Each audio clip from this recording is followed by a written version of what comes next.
widowed in 1995, diagnosed positive for HIV in 1998, left with 8 children, and the eldest being in senior 4 is Auntie Grace, a great mom, a personal friend, and a mentor to myself. Auntie Grace has been so pivotal in life that her personal experience in life inspires me a lot on a daily basis. With all these details, Auntie Grace has managed to raise all her 8 children. 2 are in the army, serving in the army, and 2 teachers, and others are technicians. Not only those, but she has raised strong and amazing fathers and mothers. Marky, she has 24 grandchildren as of now. Auntie Grace, welcome to the show.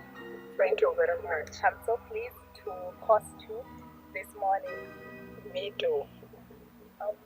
Well, today we have Auntie Grace on the show to share with us her remarkable journey in life.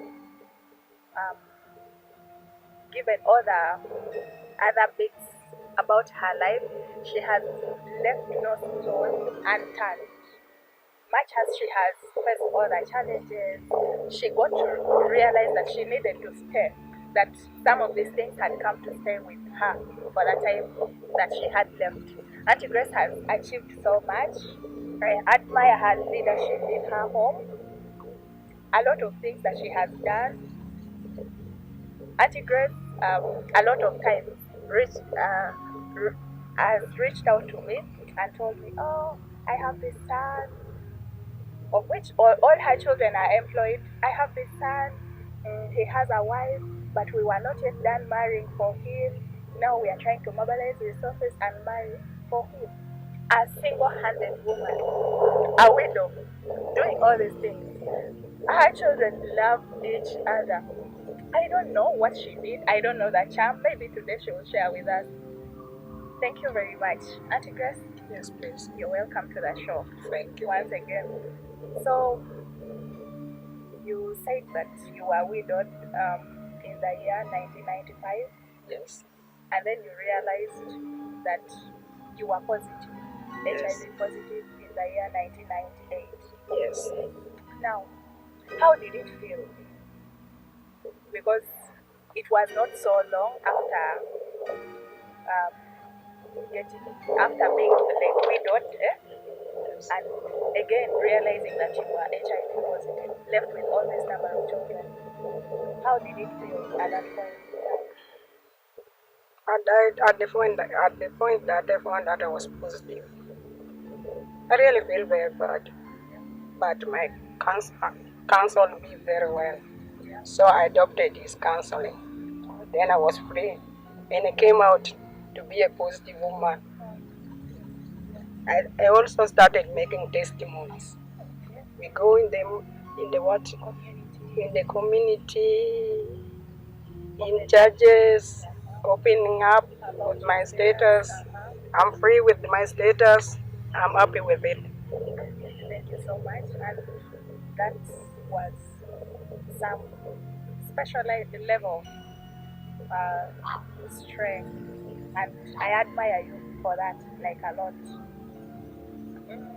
Now, in all this, you believe that opening up about all these things, like how did you face it with your children? At what point did you open up to them about your status? At the time, I know that I was positive. I just came to them and tell them that on my way to the hospital, I found that I'm positive. So my being a positive does not lower us down. That is not the end of life. We shall still move again. That was so, Yeah. okay. So they were pleased. They started to help me in some other things. Even my younger children, when the time for drugs comes, they can just remind me, Mom, have you taken your drugs? Because myself, I don't even hide drugs.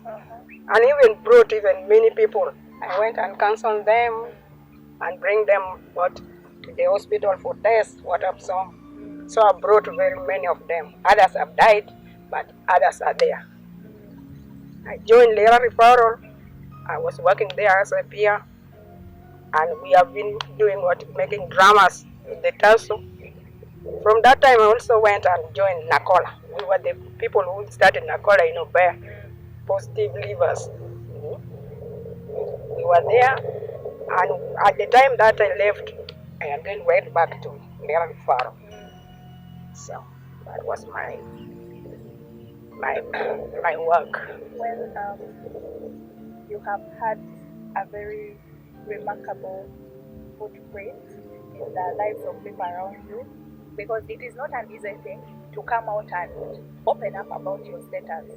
I don't know, how did the community welcome you after telling them you are now HIV positive? Did you feel stigmatized at some point? Did it just come? Did it just come out smoothly that you made peace with your status and you didn't care much about what other people would think of you? For the community, they don't. Some just mistaken me as was just deceiving them, what and so on. At the time, I told them I found positive because I was also drinking. I do drink with them. I do drink with men. For me, I don't stay with women. Ever since in school, my best friends were boys. So I was used to boys and men also. At the time I was married, even for this digging, what with this group, I do dig with men, not with women. So at the time I came and told them, they said, "Aunt Grace, you are deceiving us. Maybe you don't want to get lovers. That's why you are deceiving us." I said, my time has gone for that. Since my man got died, I don't like church things now. I want I want to bring my children up in a good way, in a respectable way. So they were so stigmatized. Yes, but I was firm with my status. That's good. I hope you out there get to hear this and it gives you courage to live with your status. Maybe one thing that I did tell you is that this year we will be counting 71 years old. Auntie Grace, see how she is still growing? I always call her Sweet 16.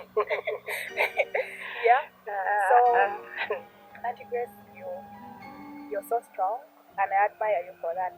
And your wisdom, I oftentimes tap from her well of wisdom.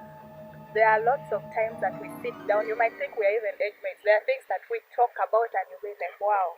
Me and Auntie Grace, in a day, we can spend the whole day talking, babbling, doing nothing, just talking to each other. Yeah. Now, another thing, Auntie Grace's highest level of education is primary living examination (DLE). I don't know what inspired Auntie Grace to educate her children highly and to have that big dream. I can assure Auntie Grace's children are responsible, very responsible. Maybe to repeat myself, she has two of her children are serving in the army. One girl, a female, and a male. Then she has teachers, then technicians. Auntie Grace, where could you have found that inspiration to educate your children and have them at that high level of education and profession? You know, when I see other people, their children have already been educated and they develop their homes very well. Yeah. So I also feel as I should also do it to my children. Yeah. So that's why I started maybe to educate them slowly by slowly. And as I've told you that I've been working with Nakola, they also helped me to pay them. Yeah, because they were paying needy children. I think around that, I get to realize I think it is a good thing to speak up. If at all Auntie Grace had kept quiet about her status, would some of these opportunities come to her? I think it is also something that we need to put in our bags this day. Well, still around that, I admire the way Auntie Grace has kept her children all together. Those people have a bond. 8 children, 8 adult children right now, but she can bring them all together. I have ever experienced this when it is around, I know her birthday, around December. They all gather together to celebrate her birthday. All Auntie Grace's children from wherever they work come home with their children. I wonder how she has done that, because I don't think that is something that just came out of the blue when they were now adults. I think that was something that she did with her children from their earliest years that has still kept them together to date. Auntie Grace, could there be a charm? Could there be a tip? Could there be a few things you could share with us that helped you to keep your children together? For me, I don't use terms. All that, I have to talk to them. When something happens, I have to sit them down and tell them that when you have divided, you know I'm a mother and a father. It is me alone who has the control over you. But when you have divided, I may even leave you, or you will make me to die. Who is going to take you over? It is me. So don't give me stress. And one thing I know about Auntie Grace, she speaks out her mind. I've ever shared a working space with her. She speaks out her mind, and I think it is a good thing. It is one thing that has kept her strong, because if you hold on to grudges and what have you, you become bitter. Well, thank you very much, Auntie Grace, for joining us today. I hope your story inspires someone out there, someone who thinks that perhaps they are now too old to do whatever kind of things they had ever dreamt of doing, or someone who has ever thought that their status could hold them back. You can do it all. Like any other person, you can do it all. I think the best advice we can give them right now is for the ones who are positive, adhere well to the drugs. Even to come out, maybe. Yeah. When you come out, you get so many things. For me, coming out, I've built of my house. She's a landlady. And during the end of the month, I'm getting something for sugar. I have not to be a dependent of somebody. I have my own. So coming out is more important. And then what else? Eat well. Eat well. Positive living. Diet's there. That's not only meat. Vegetable. Even this, you can mix the food. And not only meat, beans, what and so on. It's a mix of variety. In other words, within your reach, you don't need a lot of money for you to eat well. Yes. You can use whatever you have, diversify your meals, and it all shall be well. Thank you very much, Auntie Grace, for joining us in today's show. It has been a good one. I have personally learned a lot.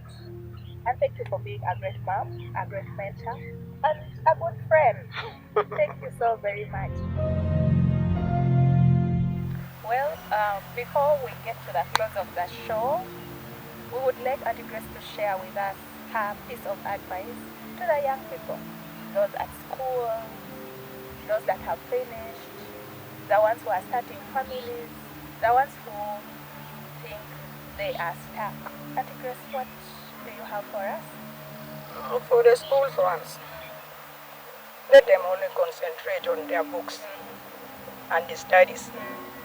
Let them not look out of other things. For the girls, you're not there for men. Men can't run away. After finish your school, you can get a man and get married. Don't enter into sexuality before your time. That's how people are getting HIV and other diseases. So be calm and sober and wait for your time. But the dropout, that is not the end of the world even. You can look for something to do. Some are making hotels. Some are there painting hairs. Others are this one, mechanics, you can join the group.